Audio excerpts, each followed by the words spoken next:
Bhagavad Gita, Paramahansa Yogananda, Evolução Direcionada, capítulo 14, parte 2. Auxiliando os outros, auxilia-se a si mesmo, pois multiplica a sua compaixão. Socorrendo os que lhe estão abaixo na encosta da montanha, passa a apreciar mais a vantagem de sua posição superior. Aceitando a ajuda dos que lhe estão acima, recomeça a subir com maior desenvoltura. Sem auxílio do alto, talvez resmungue presunçosamente: para que continuar a escalada? Estou satisfeito por ter atingido esta plataforma, de onde posso contemplar um panorama mais vasto. Pois então, deverá ele definhar ali até a morte espiritual, sem o alimento da alegria mais sutil? Muitas pessoas, vaidosamente aferradas ao ego, apenas se instalam por uma longa espera da morte. A vida exige progresso contínuo, não pode ficar parada. Há devas, anjos, a quem podemos apelar, ou com cujas energias é possível trabalhar conjuntamente. À semelhança do que acontece com outros seres humanos, ganharemos mais ofertando a eles do que tentando extorquí-los em proveito próprio. Até nos ashramas dos grandes gurus, lucram espiritualmente mais os discípulos que, por gratidão, fornecem energia e não procuram atrair egoisticamente as bênçãos de Deus para si mesmos.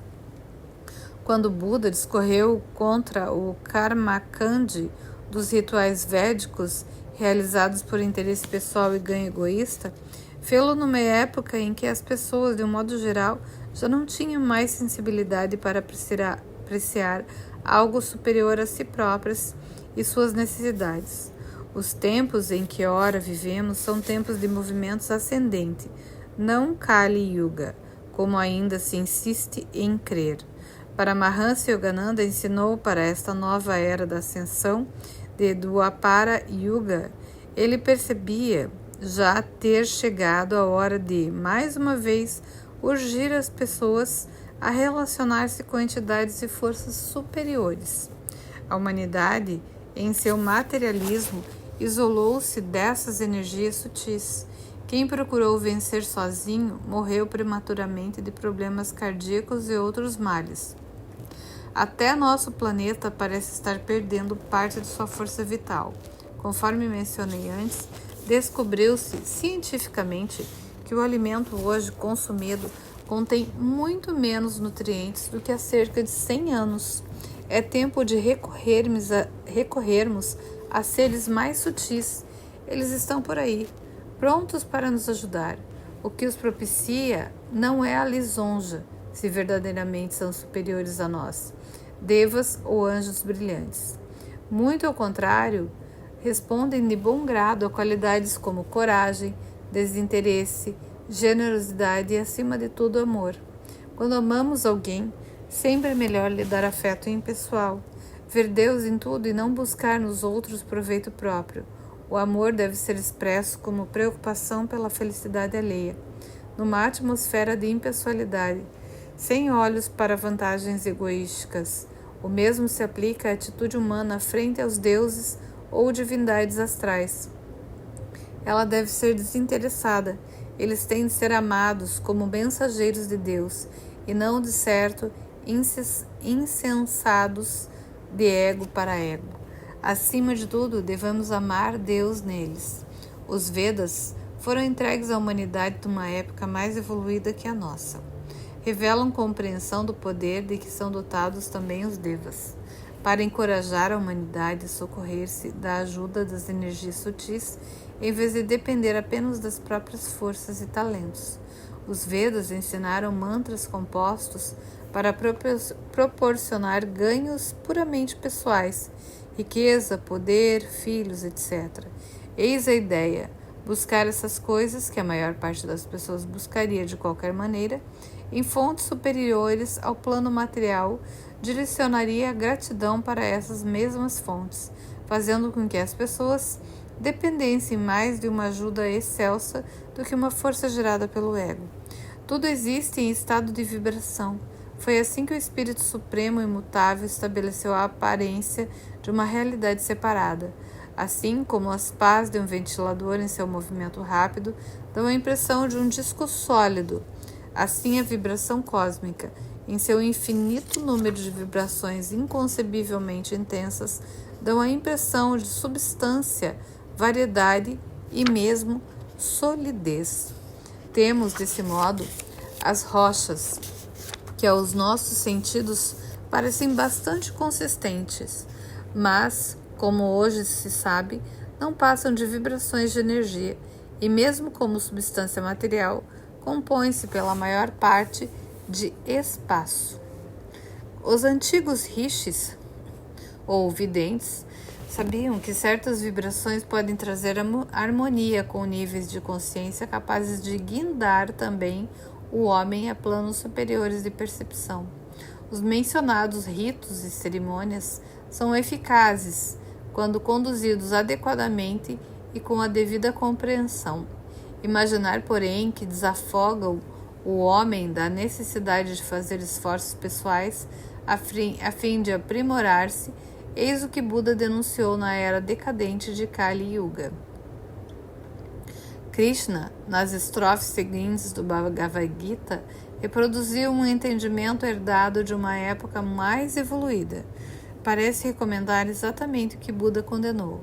Acontece que todo grande mestre fala a partir do mesmo estado de plena realização, quando dá ênfase diversa a determinados pontos de suas lições. É porque precisa ter em conta as necessidades especiais de sua audiência.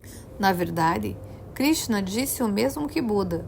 Os homens têm, eles próprios, de lutar por sua libertação, pois de outro modo, graças a Deus, a ajuda de um guru autêntico e as bênçãos dos seres superiores jamais serão conquistadas. Não pense você, portanto, que lucrará muito espiritualmente se apenas pagar um pujari, sacerdote, para realizar uma cerimônia védica de fogo em sua intenção, recitando os mantras de maneira correta. As bênçãos derivadas desse caminho, conhecido como Karma Kandi, podem até ser reais, dependendo também, é claro, do poder do sacerdote, mas irão mantê-lo ainda a vagar pelos atalhos ilusórios da dualidade do karma.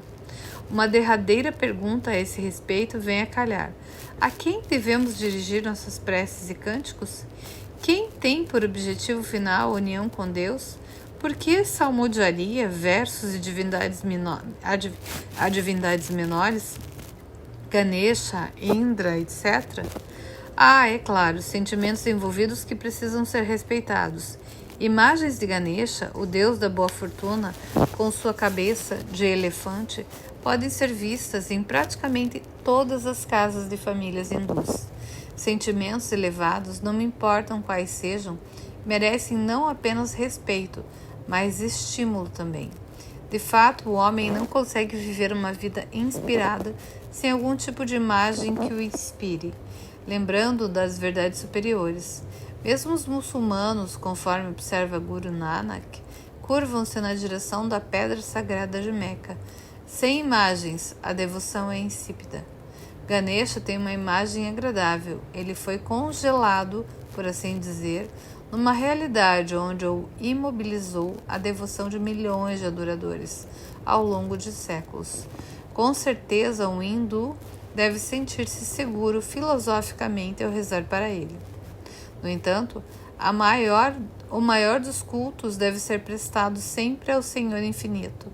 Pode-se, por assim dizer, que, instruído a ver Deus em tudo, o devoto o verá em qualquer divindade inferior, entoando cânticos apenas para aquelas formas e usando apenas aqueles nomes que lhe invoquem o infinito. É que mesmo os deuses consagrados respondem unicamente pelos postos que ocupam, não pelos nomes que ostentam individualmente. Numa antiga lenda hindu, Krishna diz a Uddhava: "Vês este besouro no chão? Outrora foi Indra. Indra, obviamente, apeado da augusta posição que antes ocupara, era agora um nome ou título exibido por outra entidade. A queda daquele que se emaranha de novo em Maya, e isso pode suceder a todos a qualquer tempo, antes de alcançarem um estado superior, chamado Nirvikalpa Samadhi, provoca verdadeiramente um grande medo. O assunto é discutido mais adiante no Gita. Os anjos, ao contrário do que alguns cristãos imaginam, não estão acima dos mestres realizados em Deus e vivem ainda na Terra. Também os anjos trabalham por sua própria salvação. Também eles podem falhar quando seus interesses se voltam para a satisfação pessoal. Disse, como todos sabem, que Satã é um anjo caído, embora esse conto pertença mais à esfera da alegoria que ao domínio da história. 3.10 Prajapati, Deus no papel do Criador, trouxe a humanidade à esfera das coisas manifestas e, assim fazendo, deu ao homem potencial para dedicar-se, por meio da yagya, a uma percepção superior à humana. Afora esse dom, aconselhou aos homens: o que quer que desejeis, buscai-o devolvendo como oferta energia à fonte de toda energia, que esse sacrifício yagya seja a vossa vaca leiteira de realização. 3.11 Prajapati continuou: com essa oferta comungai com os devas, anjos brilhantes, para que os devas possam comungar convosco. Graças a essa comunhão mútua, obtereis o mais elevado bem. 3.12 Prajapati concluiu: pela comunhão com os devas, recebereis deles a realização terrena a que aspirais. Aquele que goza os dons dos deuses sem lhes ofertar em troca a devida energia é em tudo e por tudo um ladrão.